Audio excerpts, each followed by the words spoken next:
ನಾವು ಆರೋಪಿ ಸ್ಥಾನದಲ್ಲಿ ನಮ್ಮನ್ನು ಕೂರಿಸಿರೋದ್ರಿಂದ ನಾವು ಅತಿ ಹೆಚ್ಚು ಕೋರ್ಟ್ ವಿಚಾರ ಮಾತಾಡೋಕ್ಕೆ ಬರಲ್ಲ.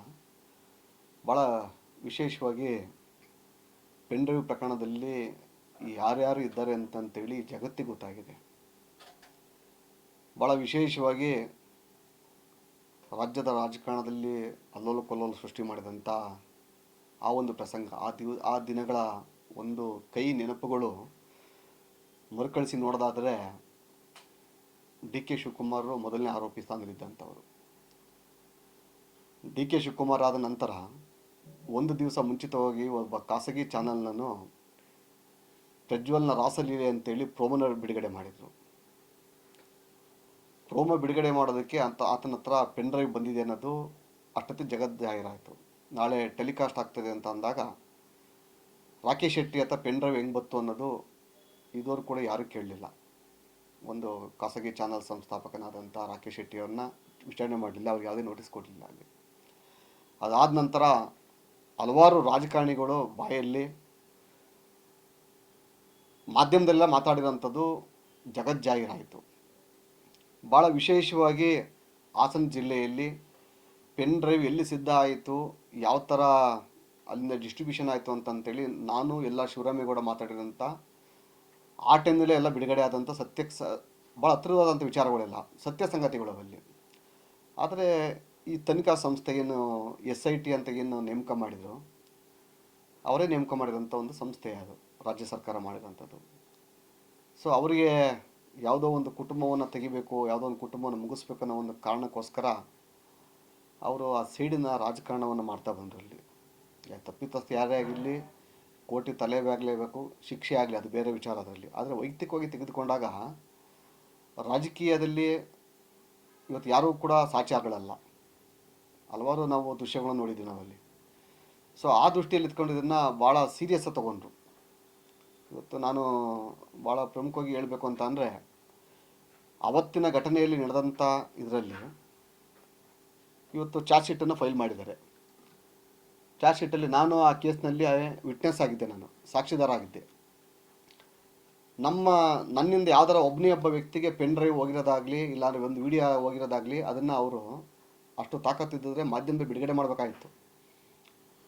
SIT ತನಿಖಾ ತಂಡ ಏನಿದೆ ಅದು ನಾನು ಬೇರೆಯವ್ರಿಗೆ ಕಳಿಸಿರೋಂಥದ್ದನ್ನು ಬಿಡುಗಡೆ ಮಾಡಬೇಕಾಗಿತ್ತು. ಇವತ್ತು ನಮ್ಮ ಮೊಬೈಲ್ ಅವ್ರ ಕೈಲೇ ಹೋದೋ, ಕಂಪ್ಯೂಟರ್ ಅವ್ರ ಕೈಲೇ ಹೋಯ್ತು, ಎಲ್ಲ ಹೋಯ್ತಲ್ಲಿ ಏನು ಬೇಕಾದ್ರೂ ಸೇರಿಸ್ಬೋದು, ಹೊರಗಡೆ ಯಾವ ಡಿವೈಸ್ ಬೇಕಾದ್ರೂ ಸೇರಿಸ್ಬೋದು. ಟೆಕ್ನಿಕಲಿ ಇವತ್ತು ಯಾರು ಏನು ಬೇಕಾದ್ರೂ ಮಾಡ್ಬೋದು ಅಲ್ಲಿ. ಆಮೇಲೆ ಗ್ರೂಪಲ್ಲಿ ನಾವು ನೂರಾರು ಗ್ರೂಪ್ಗಳಿಂದ, ಒಬ್ಬ ರಾಜಕಾರಣಿಯಾಗಿ ನಾನಲ್ಲಿ ಜನಪ್ರತಿನಿಧಿ ಆಗಿರೋದ್ರಿಂದ ನಾವು ನೂರಾರು ಗ್ರೂಪ್ಗಳಲ್ಲಿ ನಾವು ಸದಸ್ಯರಾಗಿರ್ತೀವಿ. ನಾವಲ್ಲಿ ಕೆಲವು ಗ್ರೂಪ್ಗಳಲ್ಲಿ ನಮಗೆ ವಿಡಿಯೋ ಬಂದಿರ್ಬೋದು ಅದರಲ್ಲಿ, ಆದರೆ ನಮ್ಮ ಮೊಬೈಲಿಂದ ಯಾರಿಗೂ ವಿಡಿಯೋ ಹೋಗಿಲ್ಲ ಅಲ್ವಾ ನಾವಲ್ಲಿ. ಇದರಲ್ಲಿ ಭಾಳ ಪ್ರಮುಖವಾಗಿ ಯಾರು ಮೇಯ್ನ್ ಆರೋಪಿ ಇದ್ದಾನೆ ಆತನೇ ಕೋರ್ಟ್ನಲ್ಲಿ ಹೋಗಿ ಸಾಕ್ಷಿಯನ್ನು ಕೊಟ್ಟಿದ್ದಾನೆ. ಯಾರು ಈ ಪೆನ್ ಡ್ರೈವ್ನ ಕಿಂಗ್ ಪಿನ್ ಯಾರಿದ್ದಾನೆ, ಪ್ರಜ್ವಲ್ ರೇವಣ್ಣ ಕಾರ್ ಡ್ರೈವರ್ ಕಾರ್ತಿಕ್ ಅಂತ, ಅವತ್ತನೇ ಹೋಗಿ ಪೆನ್ ಡ್ರೈವ್ನ ನನ್ನ ಸ್ನೇಹಿತರನ್ನ ತಗೊಂಡಿದ್ದೆ ಅಂತ ಹೇಳಿದ್ದಾನೆ. ಬೇರೆ ಬೇರೆ ಎಲ್ಲ ಇದ್ದಾವೆ ಅಲ್ಲಿ, ಉದಾಹರಣೆಗಳಿದ್ದಾವೆ ಅಲ್ಲಿ. ಆದರೆ ಆ ಪೆನ್ ಡ್ರೈವ್ ವಿಚಾರದಲ್ಲಿ ಇದ್ದಂಥ ಪ್ರಮುಖ ಆರೋಪಿಗಳ ಪಟ್ಟಿಯಲ್ಲಿ ಭಾಳ ಪ್ರಮುಖವಾಗಿ ಹಾಸನ ಜಿಲ್ಲೆಯಲ್ಲಿ ಓಡಾಡ್ತಾ ಇದ್ದು ಪ್ರೀತಮ್ ಗೌಡ. ಹಾಸನ ಜಿಲ್ಲೆಯ ಮಾಜಿ ಶಾಸಕರಾದಂಥ ಅಂದಿನ ಟೈಮ್ ಹಾಲಿ ಶಾಸಕರಾದಂಥ ಪ್ರೀತಮ್ ಗೌಡ, ಅವನ ಹೆಸರಲ್ಲಿ ಹೋಯಿತು. ಪೆನ್ ಡ್ರೈವ್ ರೆಡಿಯಾಗಿದ್ದು ಸಿದ್ಧ ಮಾಡಿ ಬಿಡ್ತಾವ್ರೆ ಅಂತಂತೇಳಿ ಎಲ್ಲರಿಗೂ ಜಗಜ್ಜಾಹೀರಾತು ಗೊತ್ತಾಗಿದ್ದು ಹೋಟೆಲ್ ಅಶೋಕ. ಹೋಟೆಲ್ ಅಶೋಕದಲ್ಲಿ ಆ ದಿವಸ ತನಿಖೆ ಮಾಡೋ ಸಂದರ್ಭದಲ್ಲಿ ಯಾರ್ಯಾರಿದ್ರು ಅಲ್ಲಿ, ಯಾರ್ಯಾರು ಹೋಟೆಲ್ ಅಶೋಕನ ಯಾಕೆ ಮಾಜರ್ ಮಾಡಿಲ್ಲ? ಯಾಕೆ ನಾನು ಇನ್ನೂ ಅದನ್ನು ಭಾಳ ಸ್ಪಷ್ಟವಾಗಿ ಹೇಳಕ್ಕೆ ಇಚ್ಛೆಪಡಲ್ಲ. ಕಾರಣ ಏನಂತಂದರೆ ಚಾರ್ಜ್ ಶೀಟ್ ಅಪ್ಲೈ ಮಾಡಿದ್ದೀನಿ, ನನಗೆ ದಾಖಲಾತಿ ಸಿಕ್ಕಿಲ್ಲ ಅಲ್ಲಿ. ಇವರು ಲೋಪದೋಷಗಳು ಏನಿದೆಯೋ ಇನ್ನೂ ಗೊತ್ತಿಲ್ಲ ನಮಗೆ ಅಲ್ಲಿ. ಭಾಳ ಪ್ರಮುಖವಾಗಿ ಹೋಟೆಲ್ ಅಶೋಕನ ಕಸ್ಟಡಿ ತಗೋಬೇಕಾಗಿತ್ತು. ಆಮೇಲೆ ಹಾಸನ ಲೋಕಸಭಾ ಸದಸ್ಯರಾದಂಥ ಶ್ರೇಯಸ್ ಪಟೇಲ್ ಅವ್ರನ್ನ ಕಸ್ಟಡಿ ತಗೋಬೇಕಾಗಿತ್ತು. ಯಾಕೆ ತಗೊಳ್ಳಿಲ್ಲ? ಅವ್ರಿಗೆ ಯಾಕೆ ನೋಟಿಸ್ ಕೊಡಲಿಲ್ಲ? ಭಾಳ ವಿಶೇಷವಾಗಿ ಹಾಸನದ SP ಆದಂಥ ಮೊಹಮ್ಮದ್ ಸುಜಿತಾ ಅವರಿಗೆ ಮೊಬೈಲ್ಗೆ ಎಷ್ಟು ಜನ ವ್ಯಕ್ತಿಗಳು ಕರೆ ಮಾಡಿದ್ರು ಅಂತಂದೇಳಿ ಒಂದು ತಿಂಗಳ ಹಿಂದಿನಿಂದಲೂ ಕೂಡ ಅವ್ರು ತನಿಖೆ ಯಾಕೆ ಮಾಡಲಿಲ್ಲ? ಅವ್ರದ್ದು ಎಷ್ಟು ಮೊಬೈಲ್ ಇದ್ದೋ, ಯಾರ್ಯಾರ ಜೊತೆ ಮಾತನಾಡಿದ್ದಾರೆ, ಅವರಲ್ಲಿ ಯಾರ್ಯಾರು ಆ SP ಆಫೀಸಿಗೆ ಬಂದಿದ್ದಾರೆ. ನಾನು RTIಯಲ್ಲಿ ಕೇಳಿದ್ದೆ, CC ಕ್ಯಾಮ್ರಾ ಫುಟೇಜ್ ಕೊಡಿ, SP ಆಫೀಸ್ಗೆ ಯಾರೇ ಬಂದವ್ರೆ ಅಂತೇಳಿ.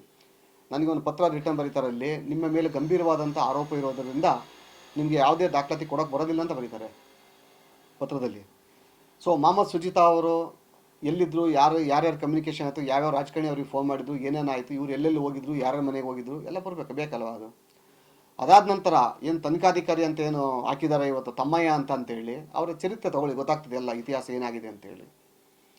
ಆತ ಎಷ್ಟು ಸೇಡಿನ ರಾಜಕೀಯ ಮಾಡ್ದ ಅಂತ ಅಂದರೆ, ನನ್ನ ಅರೆಸ್ಟ್ ಮಾಡ್ಕೊಂಡು ಹೋದಾಗ, ನನಗೆ ಅರೆಸ್ಟ್ ಮಾಡಿದ್ದು ಬೇರೆ ಕೇಸಲ್ಲಿ, ಪೆನ್ ಡ್ರೈವ್ ಕೇಸಿಗೆ ಕರ್ಕೊಂಡು ಹೋದಾಗ ನನ್ನ ಮೇಲೆ ಮ್ಯಾನ್ ಹ್ಯಾಂಡಲ್ ಮಾಡಿದರು.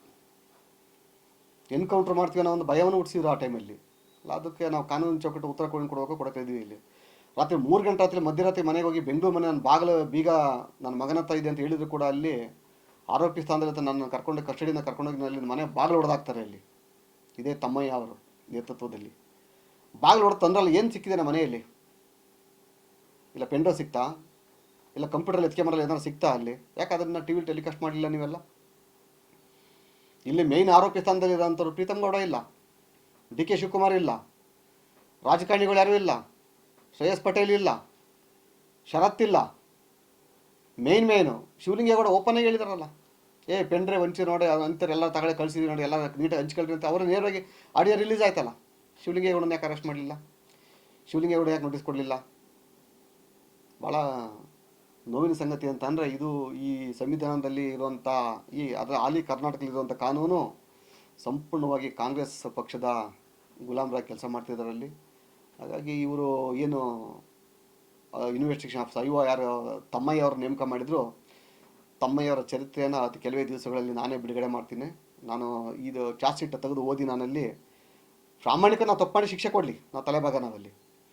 ನನಗೆ ಆರೋಪಿ ಮಾಡಿರಿ ಅಂತ ನಾನು ಮಾತಾಡ್ತಾ ಇಲ್ಲ. ಅಲ್ಲಿ ಎಷ್ಟೋ ಜನ ನಿಜವಾದ ಆರೋಪಿಗಳ ಕೈಯಿಂದ ತಪ್ಪಿಸ್ಕೊಬಿಟ್ಟವ್ರಲ್ಲಿ. ಇವ್ರಿಗೆ ರಾಕೇಶ್ ಶೆಟ್ಟಿ ಒಳ ಇನ್ಸ್ಪೆಕ್ಟರ್ಗೆ ಬಂದು ಹೋಗ್ತಾರೆ, ಯಾರಾದರೂ ಕೇಳಿದಾರ ಅವ್ರನ್ನ? ಆಮೇಲೆ ಪುಟ್ಟಿ ಅಲಿಯಾಸ್ ಪುಟ್ಟರಾಜು, ಅವನ ಮೇಲೆ ನೋಟಿಸೇ ಕೊಡಲಿಲ್ಲ. ಅಲ್ಲಿ ಇನ್ನೊಬ್ಬ ಕಾರ್ತಿಕನ ಗೆಳೆಯ ಅಂತೇಳಿ ಕೋರ್ಟಲ್ಲಿ ಸ್ಟೇಟ್ಮೆಂಟ್ ಕೊಟ್ಟಿದ್ದಾನಲ್ಲ, ಅವನು ಫ್ರೆಂಡು ಎಲ್ಲೋ ಅದ, ಅವನು ದೀಪು ಅಂತೇಳಿ ಅವನಿಗೆ ಅರೆಸ್ಟ್ ಮಾಡಿದ್ರು. ಅವನು ಎಲ್ಲೂ ಪಟ್ಟಿ ಇಲ್ವೇ ಇಲ್ಲ ಈ ಚಾರ್ಜ್ ಶೀಟಲ್ಲಿ, ಅವನ ಹೆಸರೇ ಇಲ್ಲ ಎಲ್ಲೂ. ಇಲ್ಲಿ ಯಾರ್ಯಾರು ನಿಜವಾಗಿ ಪೆನ್ ಡ್ರೈವ್ ಹಂಚಿದ್ದಾರೆ ಅವ್ರೊಬ್ಬರ ಹೆಸರು ಇಲ್ಲ ಇಲ್ಲಿ. ಕಾರ್ತಿಕನೊಬ್ಬನ ಬಿಟ್ಟು ಒಂದು 3 ಜನ, ಅಂದರೆ ಜನ ತಪ್ಪು ತಿಳ್ಕೋಬಾರ್ದು ಅಂತೇಳಿ ಅವನು ಕಾರ್ತಿಕ್ಕು, ಚೇತನ್, ಆಮೇಲೆ ಲಿಖಿತ ಅಂತ ಒಬ್ಬ ಹುಡುಗ, ಅದಾದ ನಂತರ ಇವನು ಹೇಳಿ ಚೇತನ್ ಎಸ್ ಅಂತ ಇದ್ದಾನೆ, ಕಾರ್ತಿಕ್ ಇದ್ದಾನೆ, ನವೀನ್ ಗೌಡ, ಇವು 3 ಜನ ಹೆಸರು ಮಾತ್ರ ಮಾಡಿಕೊಂಡವ್ರೆ.